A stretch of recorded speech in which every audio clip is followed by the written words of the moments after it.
Good evening. Good evening. This is Ali Tarnishi at Connect with Ali show. Our show focuses on cultural education and raising awareness through dialogue to inspire a positive change. Let's dive together today with this amazing guest. I have my friend Dr. Manju Varma and I have Catherine Spear. Tell us who is Dr. Manju? Tell us a little bit about yourself, and the same thing for you, Catherine Spear. Okay, well, first of all, just Manju, please. Just Manju, yeah, okay. Only my mother calls me doctor, so, and only when people are around. So, yeah, just Manju will do. So I am the co-owner of a company called Engaging Matters Diversity Consultants. I own that with another researcher. Her name is Jill Essen. And we focus on Atlantic Canada and working with organizations, working with government or departments, and to increase their knowledge about diversity, how to have inclusive workplaces, and how to have equitable and safe workplaces. Amazing. I mean, so you've been involved a lot with diversity, inclusion, and equity. Yes, I've been working in that area for 30 years, and most of it has focused in Atlantic Canada because the diversity here is very different than, you know, Vancouver, Toronto. There you can see it, it's very visible. We're here in Atlantic Canada, it's often not that visible. So there's different issues, right? So, and it's different being part of a minority group when you're like the only one, right? Like when I went to school, I was the only non-white kid at the school. So it's, I wanted to focus on that reality rather than, you know, what's happening in other parts of the country. Amazing, So amazing. Well, it's nice to have you, Manju. Thank you.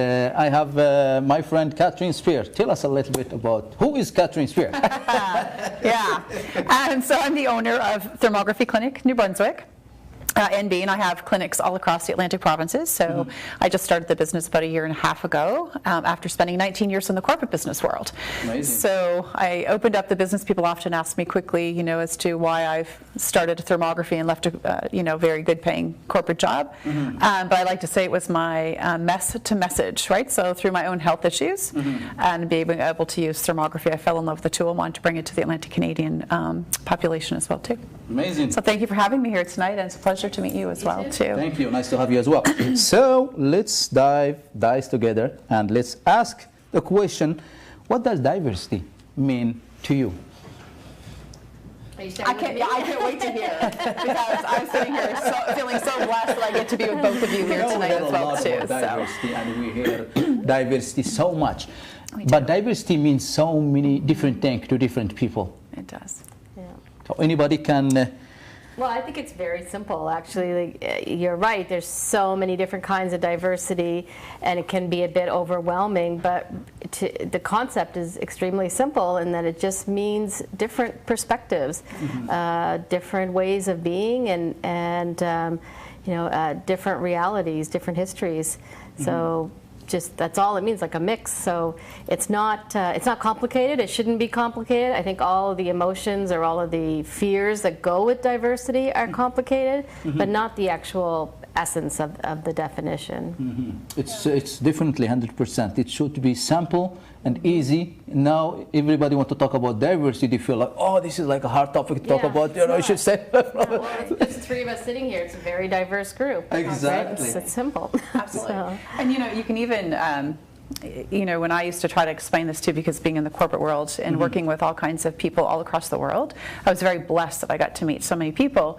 But you know, when you talk about diversity, to your point, there's a lot of fear and there's a lot of animosity around it. But at the end of the day, I say to people, you know, you can have diverse ecosystems. You can have diversity in your own closet with your clothes and the brand names that you wear, or the types of clothes that you wear. I mean, I know that's not what we're talking about today, but if you want to make it simple for people, that's basically what it is in a nutshell. But it's the fear that goes behind it that creates so much. Yeah.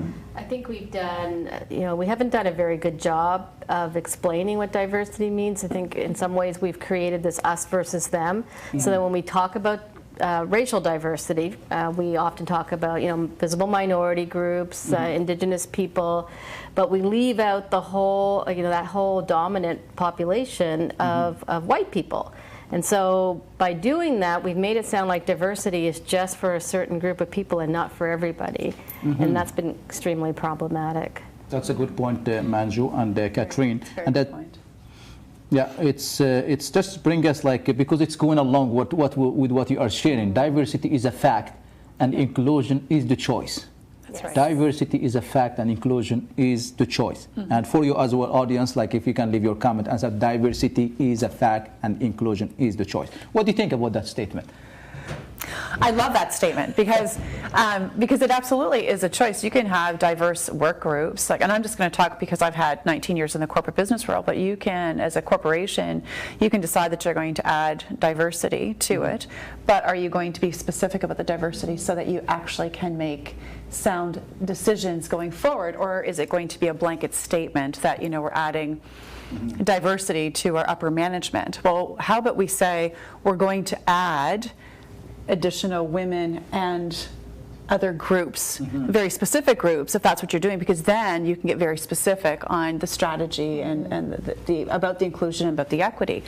And you know, I read this quote one time from this author, and his name escapes me right now, but he said, you know, diversity is being invited to the party, but inclusion is being asked to dance. Love it. Right? So it is a choice, absolutely. So I do love that statement, Ali, because I think it really resonates with a lot of people between what is diversity and what is inclusion. Inclusion absolutely is a choice.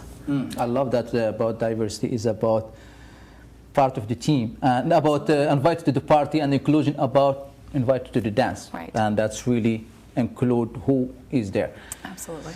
Manju, diversity is the fact, inclusion is the choice. Right. Actually, I've been thinking a lot about this lately, and I think about organizations, because that's where I work, and I see a lot of organizations trying to diversify their workplace. They've identified some gaps, and it's like, we don't have this perspective, or we don't have this perspective, or sometimes it's like, oh, we want this clientele, but we don't have it reflected in our workplace. So they're very specific, but my way of thinking is, let's be inclusive first, and then that will attract the diversity, right? Because there's no point bringing people into your workplace if you don't have an inclusive workplace. They're going to leave, right? And then that's a huge cost to your organization as well. So if you create, because that diversity is there, whether you realize it or not, right? People bring different ideas, different identities, different histories. So if you focus on making your workplace equitable and inclusive, then that's just going to attract more diverse people. Right? It's going to attract people from different backgrounds, because it's going to seem like a really great place to work. But unfortunately, people seem to focus on the diversity first and then kind of forget about the inclusion. And then these people are there, they don't feel like they belong, and they're going to go somewhere where they do feel like they belong.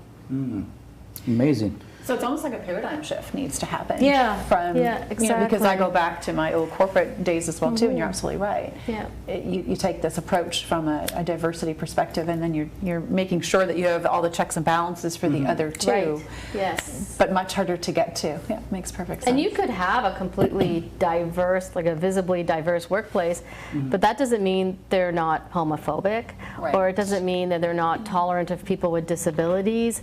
You know, you could have just as high level of intolerance, even if like just between the three of us, we could be highly intolerant people about certain things. So if you focus on the inclusion first, then you know what you need to work on in your workplace. Whereas if you just bring in a bunch of people, you know, it's probably not going to end well. Someone shot in the dark. Yeah, exactly.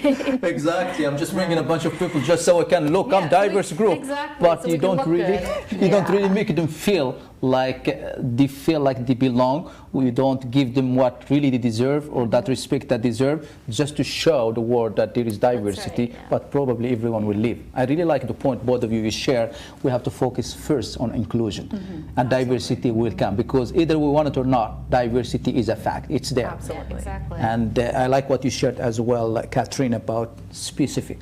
Like if you want to do something, do it specific instead of just like talk. It has to be action.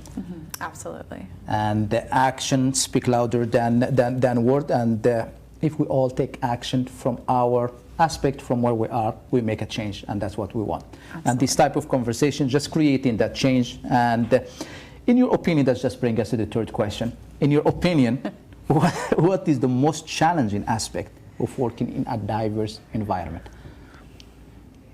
In your opinion, what is the most challenging aspect of working in a diverse environment?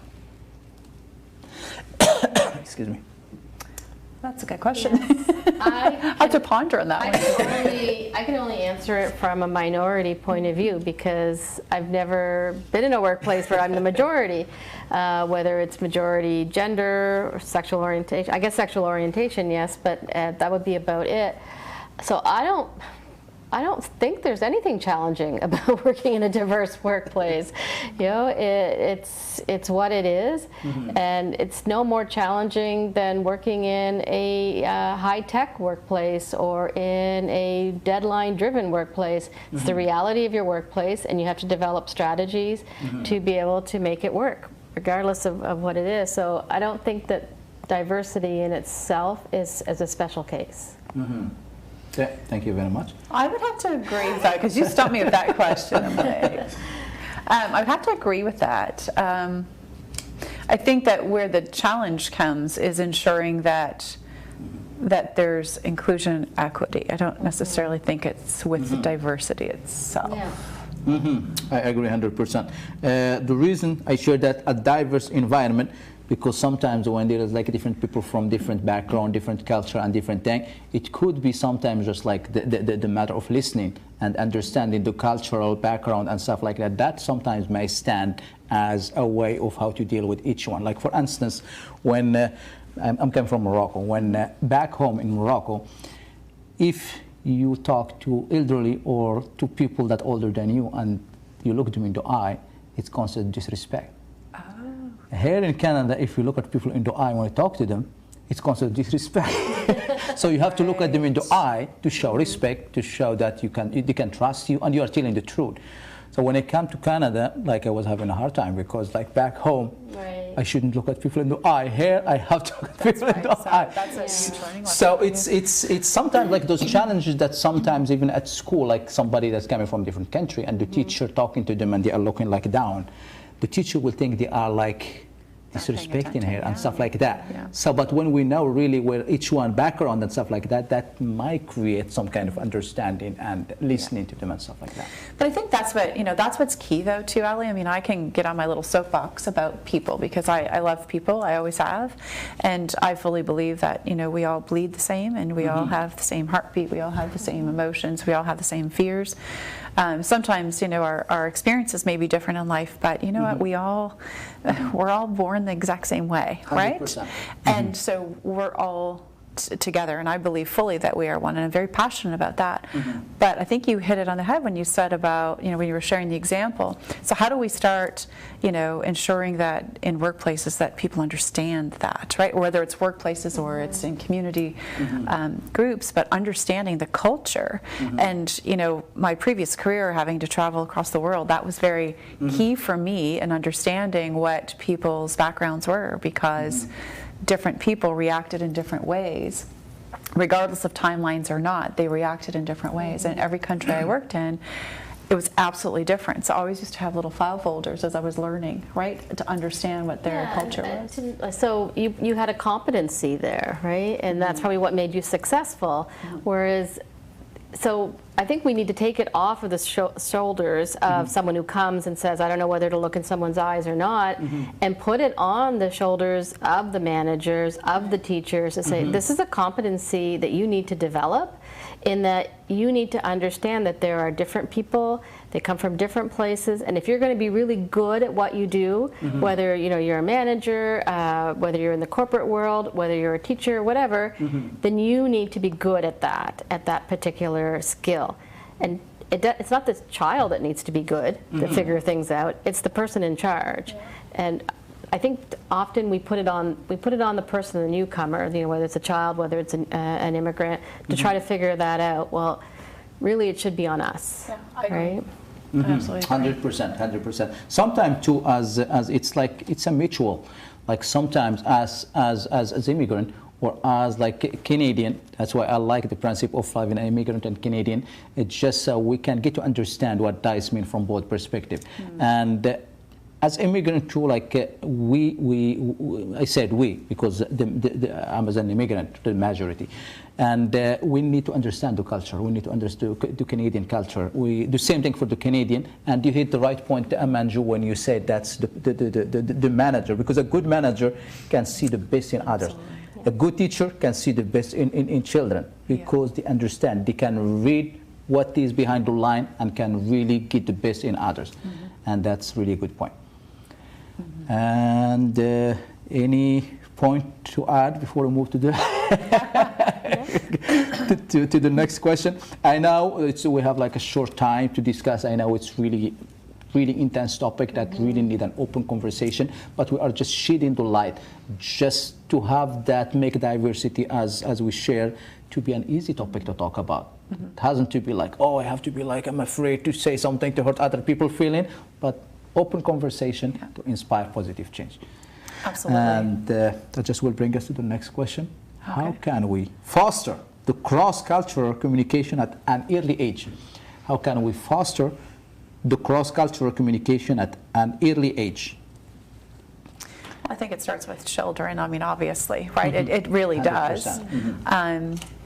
And, you know, we're not, when you're little and you get to play, right, through play and through, you know, experiencing and growing up with different cultures, you become part of that yourself. So there's no noticeable difference. And I see that all the time in children, right? It's that, you know, people are taught that. And again, I'll go back to the fact that even though you're taught that, it is still your choice whether you choose to be disrespectful to somebody else or not. And it is a choice. And I get very passionate about the fact when people say, well, I was raised that way. You still have the choice to change, and you still have the choice to educate yourself. Especially as adults. Absolutely. 100%. Absolutely. And in the words of, you know, Dr. Joe Dispenza, he says, you know, if you choose to be ignorant in this lifetime, that is your absolute choice, because there is way too much information at our fingertips to this day to remain ignorant about any topic. And so I think that, you know, to answer your question, Ali, I absolutely believe it starts with children and playing and encouragement by families to have that integration between the between different groups, because nobody recognizes it. People become one because we are. So the disparity is in the fact that people choose to continue that way as they evolve if they've been taught that. So. And I won't get on my soapbox because I can get pretty passionate about that.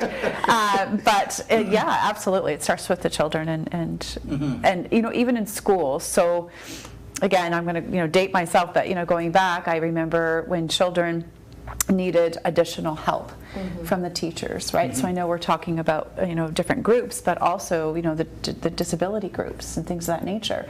It's very segregated in school, right? So if you were in a wheelchair, you got to go with another teacher and you were put into a different classroom. How horrible was that for that child? Because, and then the rest of the students didn't get to interact with that student to learn at the same time. So again, inclusion in all aspects of different groups is so important, because if you are not a part of that, how do you ever know for both sides? Exactly. That's really a good point you shared, my friend. And it all starts with education, early age, engagement, exposure, and just lead the children, be the children, and even share some good topic from an early age. Absolutely. We have 1 minute 42. Manju, my friend, you want to add something before? No, actually, I just thought your answer was in your question. When you said, how do you start intercultural dialogue at an early age? You started at an early age. and I think it's also important that you point out to people when something is inappropriate. We have to have courage as well, because it is, it's difficult when you hear a comment to say something about it. Sometimes we don't feel safe to say something about us, but oftentimes when that happens in a group, everyone else in the group is thinking the same way you are. So when I have heard something inappropriate and I've said, you know what, I'm not comfortable with that, or I don't find that funny, usually someone else in the group will say the same thing. So, and even if they don't, I mean, that's your responsibility, right? Like, I think we have to get rid of this idea that there's a middle ground. You either live your life in a way that supports diversity and fights discrimination, or you live your life in the opposite. There's no neutral ground anymore. 100%. There is no neutral ground anymore. And now the break is coming shortly, but I will just end with this: courage. Each one take their own responsibility, and each one responsible for standing up for what is not right. And children, when we teach them at early age, that is what is right, what is wrong, even sharing topic that sometimes we think it's hard topic, but share it at an early age so they get used to it. We will be right back, my friend. Thank you very much. See you in a bit.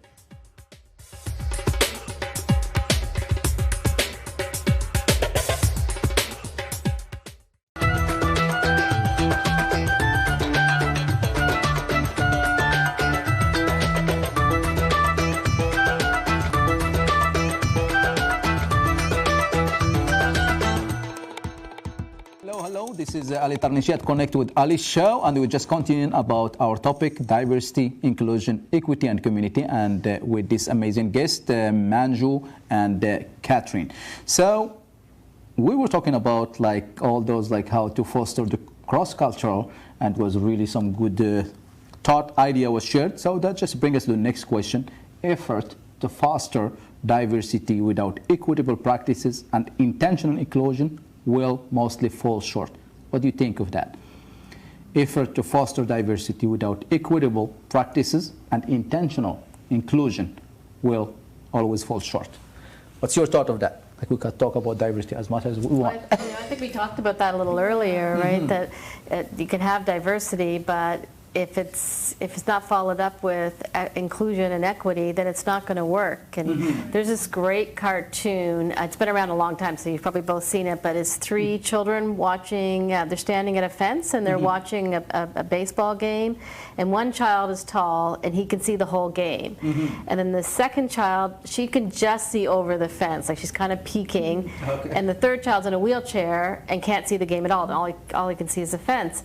And so that's diversity, right? You've got three people, but they're not participating equally in the game. Right. So the second slide has the young man standing on a box, the little girl standing on a box, and now she can see the game, and the child in the wheelchair standing in front of the box because he can't even get on the box with the wheelchair, right?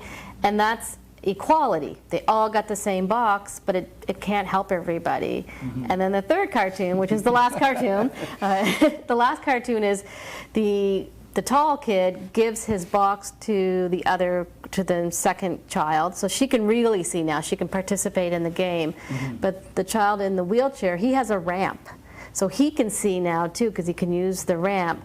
So that's equity. It's giving everyone the same opportunities, but it may be different supports, right? Because sometimes we need a ramp, and sometimes we need a box, and sometimes we need nothing. Like, we're able to participate.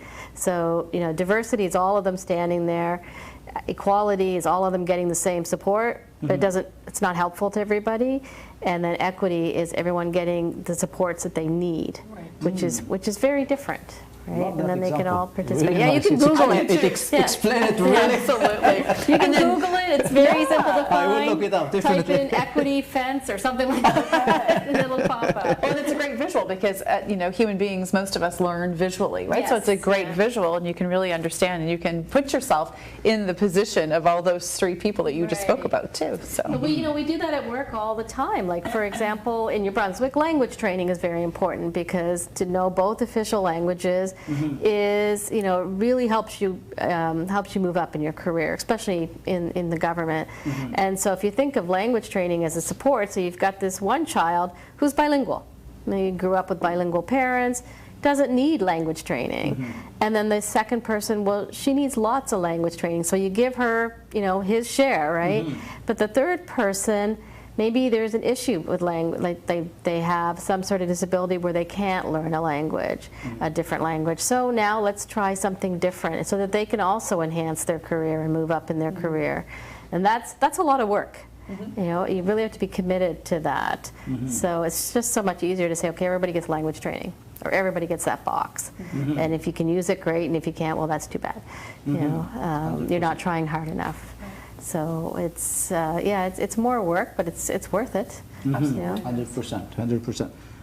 So I think equity mostly like it's just like everyone have access to the same opportunity, and as you share with that, I can't agree more with that cartoon you share, because it's just like I'm very visual too, so I can't think about it, because it's just like when you're playing hockey and you're giving everyone the gear, and some people you don't give them like the gear that, and you expect them to do good at the game. So there is no equity there. Like you expect them to do good result, but you don't equip them with the same access, with the same opportunity and stuff like that. So equity is very important, and inclusion is the thing that we should talk about. Equity, inclusion, diversity will come automatically, naturally. Yes. And people confuse equality with equity, right? And that's why when it seems like a certain group is getting special treatment or something extra, we're like, oh, that's not fair. I thought everybody had to be treated equally, and it's not about that. It's treating everybody equitably, which is different. So That's a very good point. I didn't make it up. It's No, absolutely. You work in this, right? And you work in this for 30 years. Me. But certainly that's a very good point. So what is, if you want to explain to this amazing audience, like what's the difference between equity and equality? Well, I would think maybe Catherine, you can help with that. Like if you think of a call center in another country, there must have been people who were able to maybe already knew. I would see most of them would have to know English, so they would already know English. Whereas there are some that maybe need a little bit of language training, and then there would some that need right from the beginning, right? Absolutely. And we absolutely had programs like that, right? Yeah, so and we would do testing to understand where their language was at, and then once they came in, it would be dependent on where they were at, which groups of training that they would go into. So you wouldn't give the same training to everybody, no, right? And that's equality. If you give everyone the same training, right? Or equity is you give people what they need, right? So that they can succeed. Yeah, Give them what they need depending on their need. Yeah, like the example you shared, like if there is somebody like a handicap or someone with different things, like with disability or something, they will get a different access or different opportunities, different options and stuff like that. Yeah. Excellent. So really some great points you shared here, and like just in our community in general or in our society, what is some of the activity that we would like to see in the community that will foster equity and inclusion, and just like the understanding or the change that need to be happen in the community in general? Years ago, I'm going to share an example because I thought she was fantastic, this lady that I had the pleasure of working with. This was years ago. But it was great to see what she did. So obviously in the BPO space or call center space, you have a lot of diversity, and especially in Moncton. And so this one center we worked at in Moncton, and I thought it was just fabulous what she did, and it's always stuck with me. And maybe not specific to your question about what we can do in this community, but it was just an example of something very simple that had far-reaching effect. And what she did is, because we had so many diverse nationalities that worked with us, on a monthly basis, she held a potluck. But the potluck had a theme, and the theme was based on the country you were from. And so those employees were, they were helped. We would decorate the center of their colors and their, whatever dress that they had, nationalities. They would make food and bring it in, and it gave the employees an opportunity to try the different foods. But what it did was it really brought the teams together, and it helped people to ask questions about the countries that they came from. And so, I know in the beginning, I don't think she thought that it was going to have as far-reaching effect as it did, but it did. And this went on for years. So after 5 years, it was still happening. Wow. The people and the relationships that were built because of this, and you could see that, right? And it was just something that was so moving, because that was inclusion, right? Yes. And people were learning in an environment that was conducive to learning about somebody else's culture as well too. And my dad always used to say, if you can break bread with people. Oh yes. Now I'm hungry. Yeah, right. By breaking bread with people puts down the barriers. of whatever those barriers are. And so, just to answer your question, that was just something that I've, in a very, younger age, was witness to, that I just thought was fantastic that she did to do that. And would I be wrong in thinking like just that sitting down, eating, asking each other questions, that would actually help them do their work in the call center, like to improve that skill of communications and different people? Yeah, absolutely. And I mean, I can, go on and on with lots of examples that we had across the world, because again, I worked across the world in different aspects, and every country is different. And, you're the outsider coming in. So, for me, it was never about having those people change to adapt to me. I needed to change to adapt to them, because I needed to understand what, where they were coming from as well too. So training had to be adapted, and all that kind of good stuff. But from a local perspective, I think it's just the same. It's people being adaptive to engaging with other people. We are so blessed where we live in the Atlantic provinces that there is so much diversity here. We are so blessed. And our world that may have been small one day has now gotten so large because of all the different people that are here, and our culture. Especially because of our call centers. So that's been a great draw. Absolutely.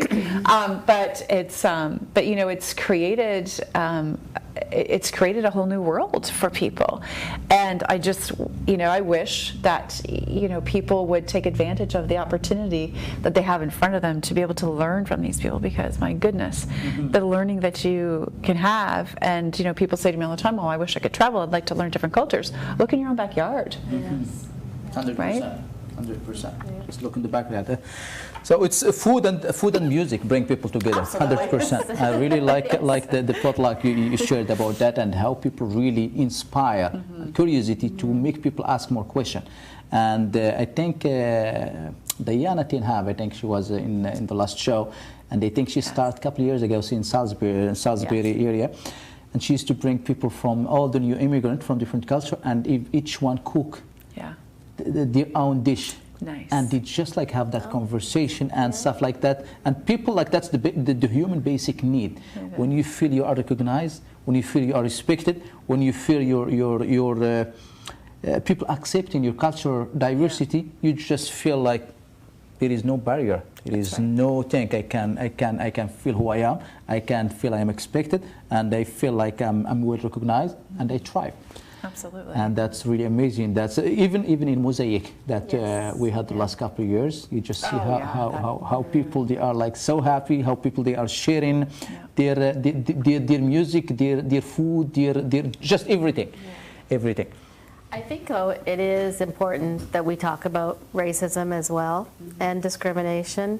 In some of the organizations that I've worked with, they're very excited to talk about inclusion, diversity. I always say they'll come to the table for issues around diversity and inclusion, but then they kind of hide under the table when we start talking about racism or talking about discrimination or homophobia, and that is part of the conversation. It's not a very fun part of the conversation, but you need to have those difficult conversations, because that outlines what's acceptable behavior and what isn't acceptable behavior.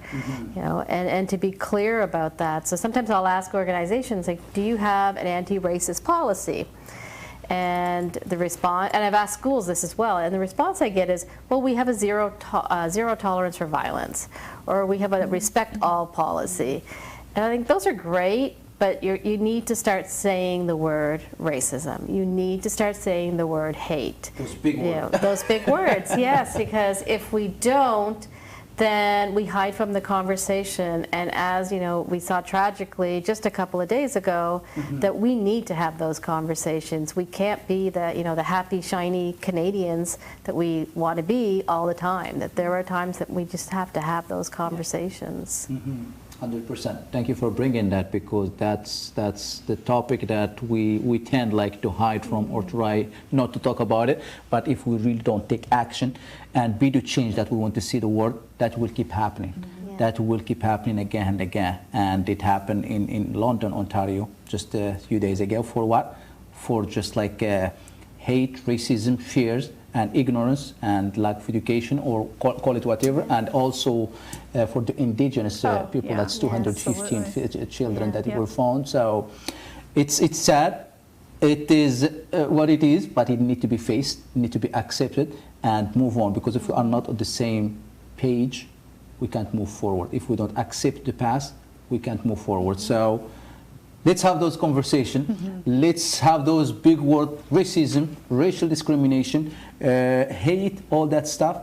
All those people hide behind because either feel weakness inside or feel unstable or something like that.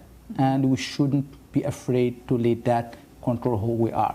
The reason I dressed up like this is to show the cultural diversity that we have to accept. Canada is all about diversity. Canada is about the country of diversity that include everyone and respect everyone. That's why everyone loves Canada. But there is something that have to be shared. And thank you, Manju, for mentioning that. London's a very diverse city, so it wasn't the lack of diversity that caused that horrific event to happen. And it was the same thing with residential schools. It wasn't a lack of Indigenous children, right, that created residential schools. So it's not diversity. That's not the issue, right? It has to be about how we see it.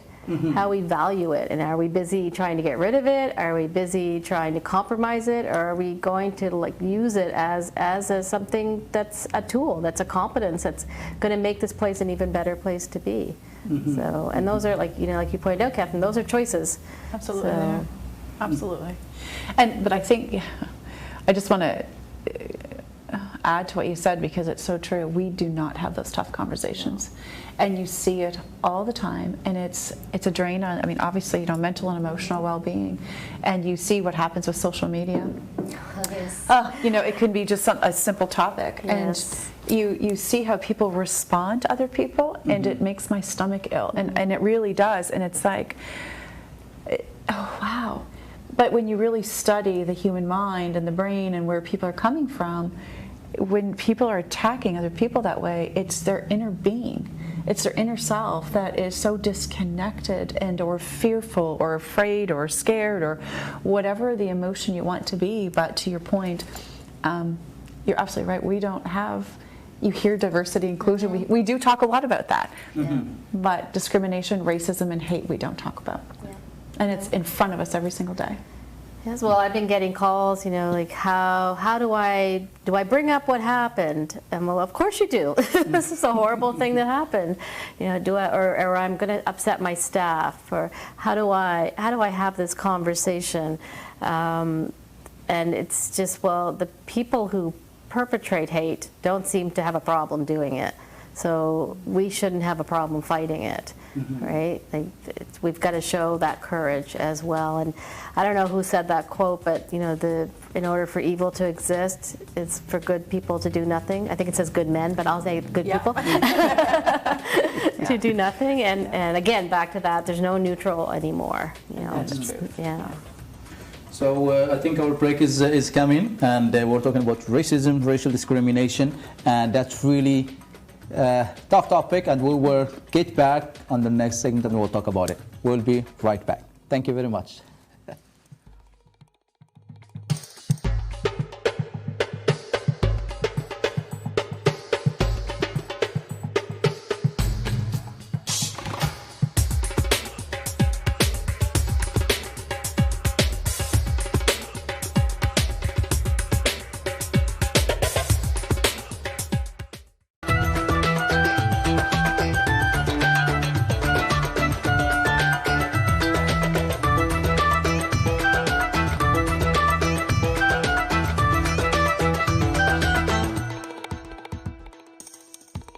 Hello, this is Ali Tarnishi at Connect with Ali show. We're discussing here diversity, inclusion, equity, and community with this amazing lady. And we're talking about racism and racial discrimination and tough conversation. So we are back to our topic about racism and how can we really have those conversations and try to avoid that from happening, especially what happened in London, especially what happened with so many action that really caused by fear, ignorance, and just fear and ignorance mostly.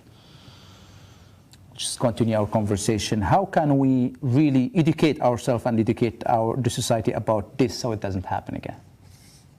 And, I'll let Catherine go first. Big undertaking, right? Yes. If we knew how to do that, we'd probably be millionaires, right? Absolutely. We wouldn't be sitting here. We'd be out in the field with you. We'd be changing it up. Yes. But I think that, you know, during the break we were just talking, and I was sharing that, you know, the quote by Mother Teresa has a lot of weight behind it, and it's something that has fueled me in my life. And you know, she always said, you know, speaking truth over harmony. Versus harmony over, you know, truth, because when you're speaking truth first, and which is those tough conversations, you're speaking truth, harmony follows. But when you lead with harmony, truth never follows. And it's so true in every aspect of your life, whether it's raising your children, or it's, you know, sitting around a boardroom and having, you know, very tough conversations, or conversations with employees, or maybe it's things like this, right? Like sitting down with, you know, governmental bodies and or larger bodies that are really driving, you know, this change. Are we having truthful conversations? And the tough conversations, like Manju said, you know, talking about racism, hatred. Nobody wants to talk about that because it is a, you know, a different vibration. It's anger, and it's fueled by a lot of emotion. But if we don't have those tough conversations and we continue to put our head in the sand, it will continue to happen, and it will continue to happen at a greater rate. 100%. But I first and foremost think that it starts at home. Right? It starts with each and every single one of us making the choice. Because just because you've been a certain way for a long period of time, there are studies out there that shows you can change, but you have to have the desire to change, right? 100%. But you absolutely can change, and you can change your choice and how you also appear in the world on a day-to-day basis, because that has a ripple effect. 100%. And people watch, children watch how you respond. So how do we change this, Ali? You know, again, to your point, we'd all be millionaires if we had the magic. Change is hard, that takes time. But you know what? The change starts and ends with us, period. 100%. It really does. And I think that, you know, that has to be where we all get to, is it starts and ends with us, and looking ourselves in the mirror every single day and making a conscious effort, if we need to make a conscious effort, to be the different person today than what we were yesterday. It absolutely has to be, right? It absolutely has to be. Yeah, and the expectation has to be there as well. If you are someone in power, or if you're a manager, or you're a leader of some sort. I used to work with groups that required funding for festivals, and at some point we started with that they had to have a green plan as part of their proposal. And they'd call back and say, like, what is this green plan? Like, why do we have to do this? And it's like, well, we want to know, like, you're having a festival with 1,000 people. How many garbage cans are you going to have? You know, how many porta potties are you going to have? Where, like, where are you dumping things? So it was a green plan, right? Environmental plan. Now, whenever there's a proposal, that environmental plan just follows. People don't ask anymore. Like, can you imagine going to a festival where there wasn't a single garbage can? You'd be outraged, right? And we need to do the same thing with diversity, inclusion, racism. I don't think it is out of the realm of possibility to, like, when you walk into your grocery store, to take a look around and say, how diverse is this place? Or when you go to your child's school and say, well, why are all the teachers white? You know, how much effort have you made to diversify the teachers? And I don't just mean, like, you know, your custodians. I mean, or your teacher. Like, I mean everywhere, right? And what is your anti-racism policy? I don't want to hear that it's a respect all policy. I don't want to hear that you have an anti-violence policy. I want to know what your anti-racism policy is, so that if one child calls someone else a name, what do you do about it? And that needs to be written down somewhere, because it is such an emotional reaction that if you don't have those rules written down, you know, I mean, can you imagine picking up the phone and trying to solve someone's problem and you didn't have any guidance, or Absolutely. Yeah, just it would be a mess, right? And we have all sorts of guidance for all sorts of different things we do in our workplace, in our home, but we don't for these very important subjects.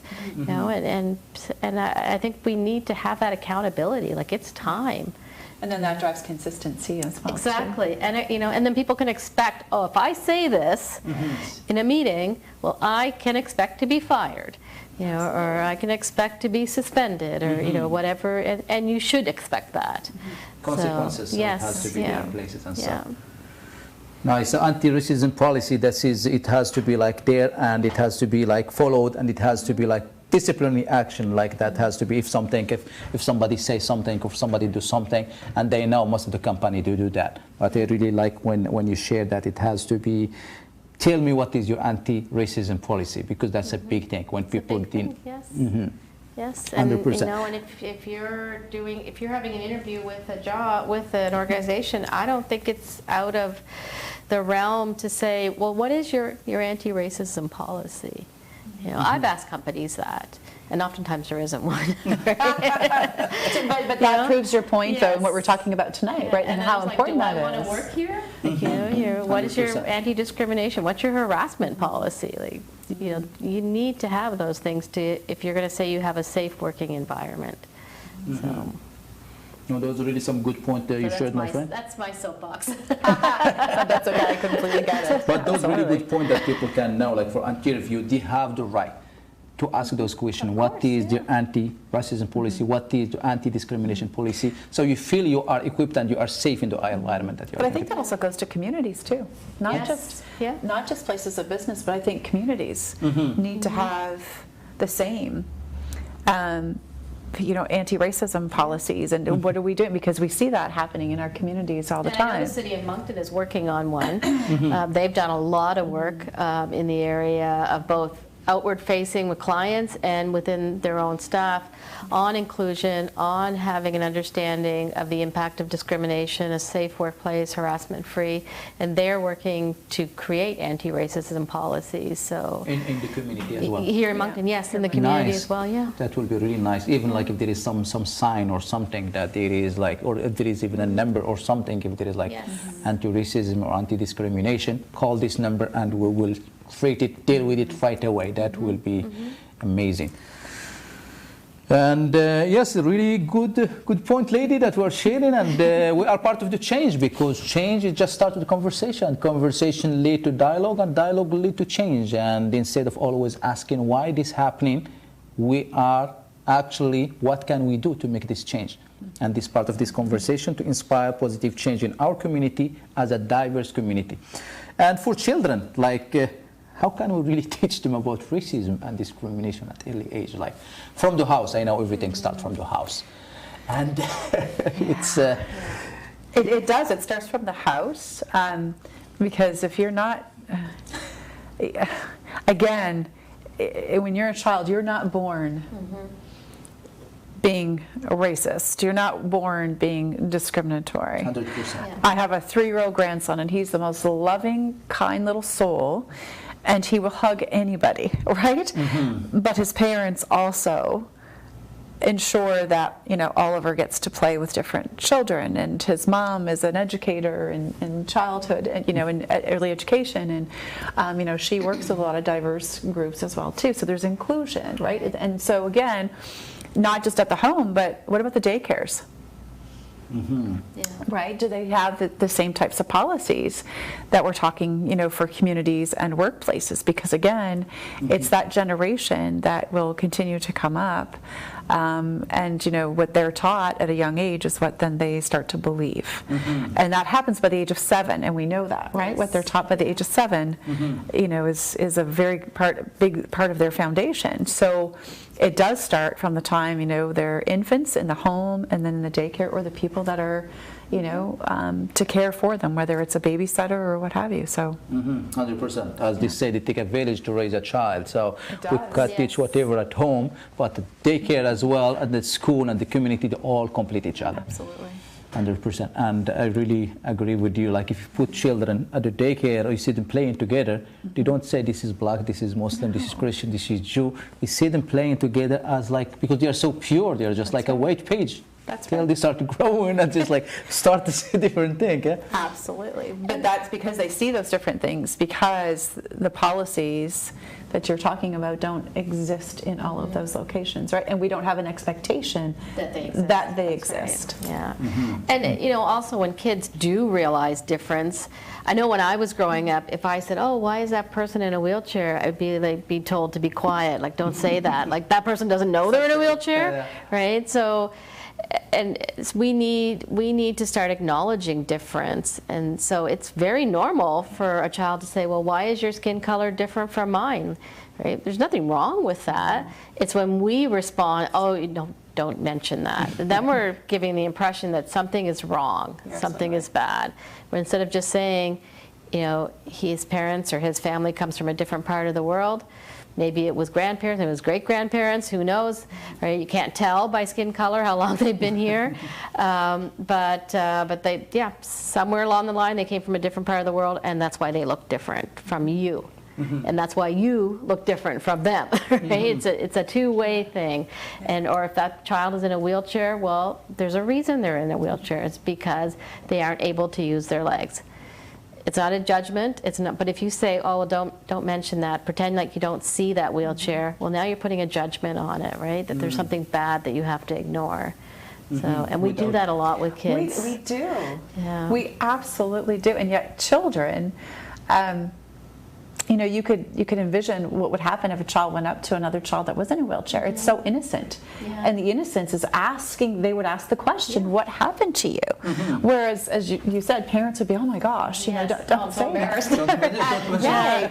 But there lies the problem. To your point, because then they create it. People like the person in the wheelchair is probably never asked that question or not asked that question very often, so they're silenced as well.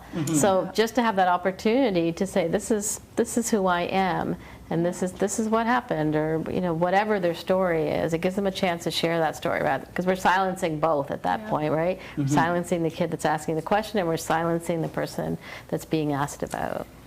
And nobody gets to influence and inspire based on their story. Exactly. Yeah. 100%. 100%. I really like what all you shared. I know the time is running after us.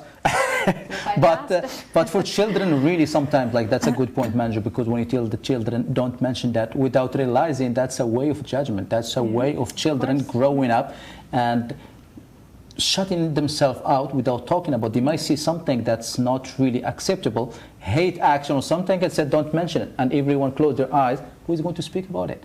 Who's going to talk about it? Who is going to say, okay, we need this to stop, and it's the time to stop. Let's make all the change, because the change doesn't change easily. It takes time, but it takes the hard conversation and really face it. And I know our show coming to an end. I would love to take this opportunity to thank Catherine Spear for being here with us. Would like to thank Manju Varma for being with us. And let's all D.I.C.E together to inspire positive change and really keep this conversation rolling and be the change. The change starts from home with our children, and let them speak, think out of the box, and let them talk for themselves. Because sometimes as parents, we tend just like to tell, no, we talk for you, do this, don't do that. But children, when they really start to face things on themselves, really can make the change. Well, thank you very much. Thank you, Hilary. Thank you, Joe. Thank you, Martin. And see you next time on Let's D.I.C.E Together.